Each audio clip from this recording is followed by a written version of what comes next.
Bahkan tetua agung dari klan Kunpeng diserang. Qin Yichen tidak bisa menahan keterkejutan.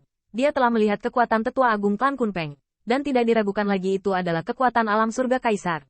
Tetapi dia masih diserang. Keberanian Wei Lingtian cukup besar.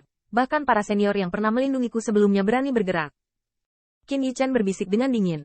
Kata-kata ini tidak menutupi artinya sama sekali. Tetapi itu membuat penonton Kewensan ketakutan. Apa yang berani Wei Lingtian? Wei Lingtian, itu adalah Raja Agung dari Istana Surgawi. Salah satu Raja Surgawi yang bermartabat. Dan salah satu bapak leluhur dari keluarga kekaisaran. Mengapa Anda dapat berbicara tentang Wei Lingtian dengan nada menegur? Seperti yang diketahui semua orang, Qin Yichen tidak memiliki perasaan yang baik terhadap Wei Lingtian. Sejak dia tiba di Tusan, Istana Senyu di bawah klan Wei Shen menemukan kesalahan. Di platform Tianting Senwei, pria itu berulang kali menyukai Brahma Wansing.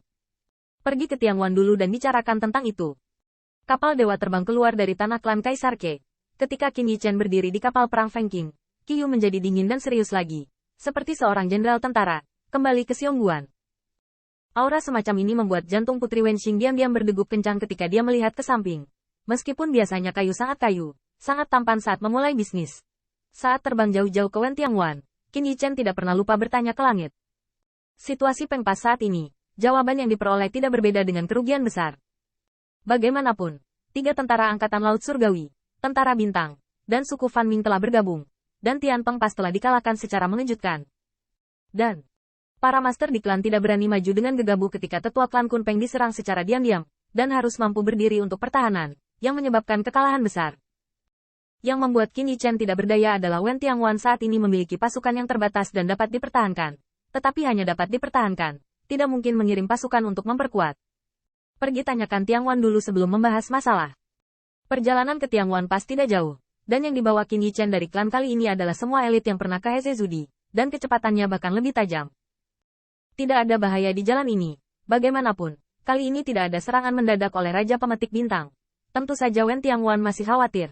Ternyata leluhur kedua Ke Tiangxuan datang untuk merespons secara langsung. Desir. Ke Tiangxuan berubah menjadi cahaya ilahi, dan auranya masih begitu dalam dan kuat, dan orang-orang kuat di kapal perang Feng Qing melihatnya.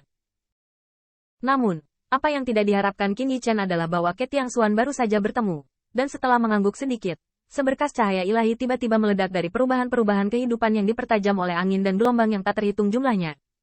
Cahaya Tuhan datang langsung ke Qin Yichen. Pada saat itu, Qin Yichen hanya merasa seolah-olah dia telah ditembus, dan bahkan lelaki tua misterius yang dicurigai sebagai kelancang memberinya penghalang yang terbuat dari dedaunan, seolah-olah dia sedikit tersentuh. Ini adalah... Qin Yichen tiba-tiba terkejut. Dia tahu bahwa klan Kaisar Ke belum sepenuhnya melepaskan kecurigaan mereka, dan leluhur kedua Kaisar Ke telah datang menemuinya secara pribadi. Untungnya, daun yang diberikan oleh lelaki tua misterius itu benar-benar indah. Setidaknya setelah cahaya di mata para dewa Ke Tiangxuan telah kembali menjadi polos, wajahnya tiba-tiba berubah sedikit, dan dia berkata dengan getir, "Saya tahu bahwa itu adalah sedikit dari Raja Surga Barat yang menganiaya Tianxing." Tanda seru. Pikiran Qin Yichen diam-diam tergerak, tetapi ekspresinya tercengang, serta orang yang tidak bersalah dianiaya. Ketika Ke Tiangxuan melihat ini, dia hanya bisa menghela nafas dan mengungkapkan sedikit permintaan maaf. Bagaimanapun, jika godaan seperti itu tidak ditangani dengan benar, kemungkinan akan mempengaruhi hubungan antara Tianxing dan ras lain. Godaan menunjukkan bahwa dia memiliki keraguan. Siapa yang ingin diragukan? Tianxing, kau tidak perlu mempermasalahkannya. Patwa itu juga demi klanku. Jika kau benar-benar berhubungan dengan naga asli, itu melibatkan banyak hal dan kau harus berhati-hati.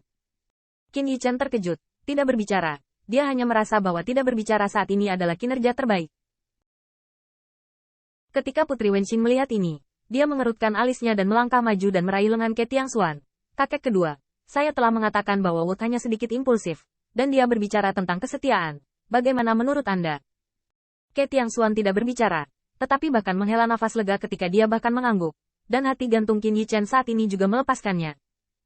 Dapat dilihat bahwa setelah Ke Tiangxuan keluar dari mata dewa itu lagi, napasnya sedikit lamban. Seolah-olah metode mata dewa ini bukan hanya kekuatan ilahi biasa, itu harus menjadi kartu truf Ke Tiangxuan, yang belum pernah terlihat sebelumnya. Bahkan Qin Yichen merasa bahwa mata ilahi ini membuat matanya pusing, seolah-olah ruang dan waktu terdistorsi, ditarik hingga 20 tahun yang lalu, dan bahkan intinya terlihat jelas. Qin Yichen diam-diam ketakutan. Benar saja, tidak ada pembangkit tenaga listrik di tingkat leluhur klan Kaisar yang dapat dengan mudah memprovokasi dia. Jika mata dewa ini digunakan untuk menghadapi musuh, itu akan dapat melihat kekurangan lawan secara sekilas. Namun, klan Kaisar Ke saat ini tidak meragukan Qin Yichen. Selain itu, sebagai dewa bawaan, Qin Yichen memiliki keunggulan besar dalam menghilangkan keraguan. Jika itu adalah keturunan biasa dari naga sejati, atau keberadaan yang berhubungan dengan keturunan naga sejati, itu harus ditempatkan di klan Kaisar Ke. Itu harus memiliki sumber. Jika Anda menggali lebih dalam ke dalam hidupnya, Ke Tiangxuan kemungkinan besar akan melihat petunjuk. Sama seperti kontradiksi Istana Surgawi, dia bukanlah dewa bawaan, tetapi bercampur ke dalam Istana Surgawi dan naik ke tempat yang tinggi selangkah demi selangkah. Tapi Qin Yichen berbeda, tubuh bawaannya adalah Feng Tianxing, yang baru berusia 20 tahun. Dengan kata lain, Feng Tianxing sama sekali tidak ada 20 tahun yang lalu. Dalam 2 dekade terakhir, setiap gerakan Feng Tianxing di klan Dike tidak diragukan lagi. Bahkan jika itu dengan satu tangan memfasilitasi aliansi dengan umat manusia, itu hanya untuk klan kaisar yang menarik kekuasaan. Qin Yichen tidak tahu bahwa daun yang diberikan oleh lelaki tua misterius itu sepenuhnya menghapus jejak Tusan Miao Xuan ketika dia lahir, dan bahkan proses membalikkan tubuh bawaannya berubah. Apa yang dilihat Ke Tiangxuan adalah bahwa pedang ilahi berada tepat di pertemuan jalan besar surga dan bumi. Setelah sadar kembali, Qin Yichen tersenyum ringan. Nenek moyang berkata dan tertawa. Karena dia tidak lagi meragukan Tianxing, maka saya bertanya kepada Jenderal Tiangwan, apakah mungkin untuk memulihkan jabatannya? Ke Tiangxuan tertawa keras. Tianxing, lihat apa yang Anda katakan. Sekarang Anda menanyakan prestise Tianguan. Apa kau tidak tahu bahwa ketika dunia jiwa naga keluar, ribuan pasukan di celah itu mengkhawatirkan keselamatanmu, Sang Jenderal, dan segera kembali denganku. Dengan bantuan Ke Tiangxuan, keamanan jalan ini bahkan lebih terjamin. Lagi pula, terbang jauh-jauh, Qin Yichen secara bertahap muncul di depannya yang menghadap Tianhe. Xiongguan bergelombang, menunjuk langsung ke langit, dan ingin bertanya ke langit dan bumi. Butuh waktu lebih dari setahun dari bergegas ke tanah leluhur Heze untuk kembali, ditambah waktu yang dihabiskan untuk berlatih di klan Dike. Setelah kembali ke Wen Tiangwan lagi, perubahannya tidak sedikit. Saya melihat serangkaian pola berkedip-kedip, dan pola-pola itu saling terkait, membentuk lingkaran cahaya yang megah. Lingkaran cahaya menyebar ke seluruh Wen Tiangwan, sangat cemerlang. Bahkan Qin Yichen melihat ke bawah dan merasa bahwa banyak benteng Wen Tiangwan dikelilingi oleh bintang-bintang begitu mereka berbalik. Akan ada perubahan yang tak terhitung jumlahnya dalam sekejap, baik ofensif maupun defensif, begitu indah.